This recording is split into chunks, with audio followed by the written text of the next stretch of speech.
Assalamualaikum warahmatullahi wabarakatuh. Halo semuanya, perkenalkan nama saya Resma Terlin Amelinda dengan nomor NIM akhir 111. Di sini saya akan melakukan sebuah presentasi dengan narasumber saya yaitu Mbak Irna Prasetya atau bisa disebut namanya Bella selaku pemilik usaha apa tadi namanya? Toki Tamasya. Toki Tamasya, yaitu usahanya berada di bidang pembuatan kue-kue kering untuk hampers dan lain sebagainya seperti itu. Nah, jadi Mbak Irna, di sini saya memiliki usaha, mungkin bisa dilihat di layar sebelah sini ya, memiliki usaha yaitu rencana bisnis usaha kondok yang berjudul Lil Crunch, yaitu dari mana itu berasal dari kata kecil atau little dan crunch itu artinya crunchy gitu. Jadi usahanya kecil tapi oke, untuk bisnis yang crunchy seperti itu.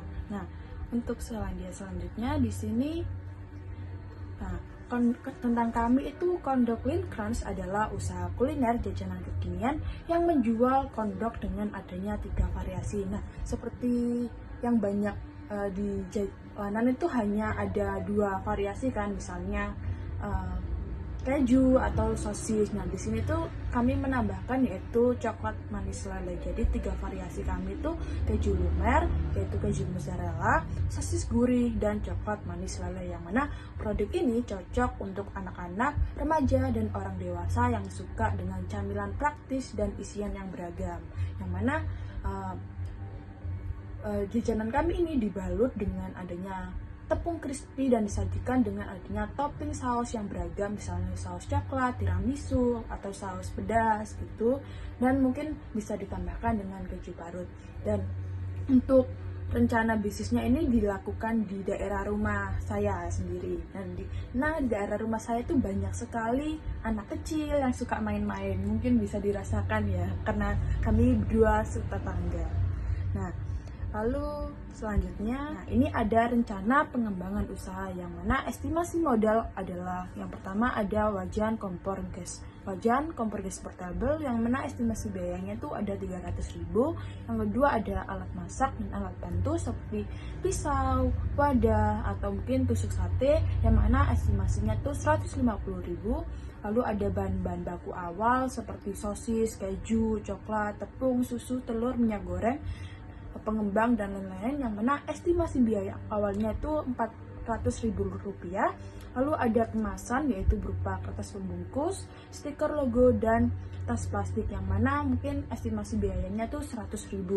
Lalu untuk promosi kecil-kecilan itu ada banner untuk memperlihatkan produk kami, lalu ada juga stiker, lalu juga ada kayak wifi atau kuota internet gitu, yang mana estimasi biayanya tuh 50.000. Nah, dari semua estimasi biaya itu di total modalnya itu diperkirakan 1 juta. Untuk tahapan perencanaannya itu ada di minggu pertama dan minggu kedua, yaitu persiapan, yaitu adanya uji coba resep kondok dan takaran bahan, lalu ada desain logo dan nama produk, lalu ada buat akun media sosial seperti Instagram atau TikTok, lalu ada cari supplier bahan baku yang murah. Nah, untuk minggu ketiga dan keempat yaitu produksi awalnya, itu mulai produksi skala kecil dari rumah, yaitu bisa jualan ke teman atau tetangga atau mungkin keluarga, mungkin bisa secara online atau PO gitu ya.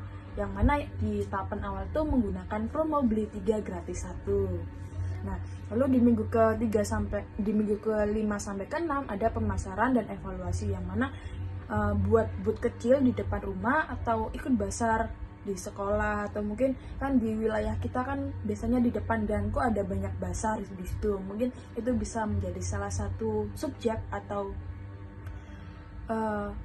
bentuk bisnis plan bagi saya, yang mana untuk di situ kita mengadakan testimoni dari pembeli, yaitu pembeli mencoba makanan kita. Lalu untuk evaluasi, ada juga evaluasi rasa, harga, dan kemasan menurut mereka apakah cocok atau kemahalan atau kemurahan. Lalu untuk minggu ke-7 dan seterusnya itu ada tahap pengembangan, yaitu dimana mungkin topping-toppingnya dirasa awalnya kurang banyak gitu. Lalu ada penambahan topping seperti mozzarella atau saus spicy atau saus spicy mayo atau mungkin cornflakes. Lalu ada di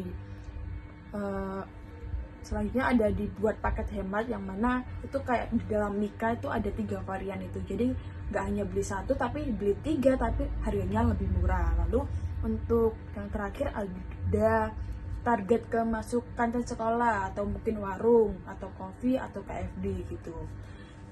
Lalu selanjutnya ada di estimasi modal dan keuntungan dari produk saya ini. Nah, di sini ada harga produk dan keuntungan awalnya, yang mana di variasi kondok ini yang sosis tadi itu harga jualnya 8.000, biaya produksinya itu sekitar 4.500, jadi kayak ada labanya tuh besar banget yaitu 3.500. Di keju itu ada harga jualnya 9.000, lalu biaya produksinya 5.000 dan laba per piecesnya 4.000. Lalu di coklat ada harganya 9.000, lalu biaya produksinya 5.000 dan laba per piecesnya 4.000. Yang berdasarkan harga-harga tadi itu ada target pembeliannya tuh, estimasinya diharapkan pembeliannya tuh dapat 30 pieces per hari, maka jika di rata-rata itu sekitar Rp255.000.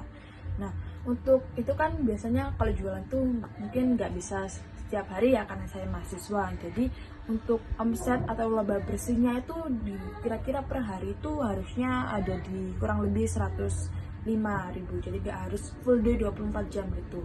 Untuk itu tadi yang omset. Lalu untuk laba bersihnya itu karena dikurangi adanya biaya operasional dan lain-lain sebagainya, maka kalau di total dalam sebulan itu laba bersihnya bisa di total kira-kira kurang lebih 3.150.000. Nah, selanjutnya yang penutupnya itu dari hasil pemaparan saya tadi, Pondok Lilin Cross ini menghadirkan jajanan modern dengan 3 varian rasa yang bisa dinikmati oleh siapa saja, yang mana usaha ini bisa dimulai dengan modal kecil namun memiliki potensi perkembangan yang luas, terutama bisa terjadi lewat strategi di pasar digital atau pengemasan yang menarik. Nah, menurut Mbak Irna sendiri atau Mbak Bella ini, menurut Anda apa yang harus saya tambahkan dari rencana bisnis saya tadi? Mungkin varian isinya bisa ditambah, tidak hanya 3, mungkin bisa diganti dengan varian marshmallow, strawberry, Kayak di dan Cina-Cina itu ya? Ya. Nah, atau yang diisi buah. Oh. Terkait harga, untuk anak kecil saya rasa terlalu mahal. Mungkin diadakan 3 menu ukuran kecil, sedang, besar. Jadi buat anak-anak bisa milih yang kecil karena harga yang ekonomis. Oh, seperti itu. Baik. Ya. Terima kasih atas tanggapannya Mbak Irna. Mungkin sekian dari saya, kurang lebihnya mohon maaf.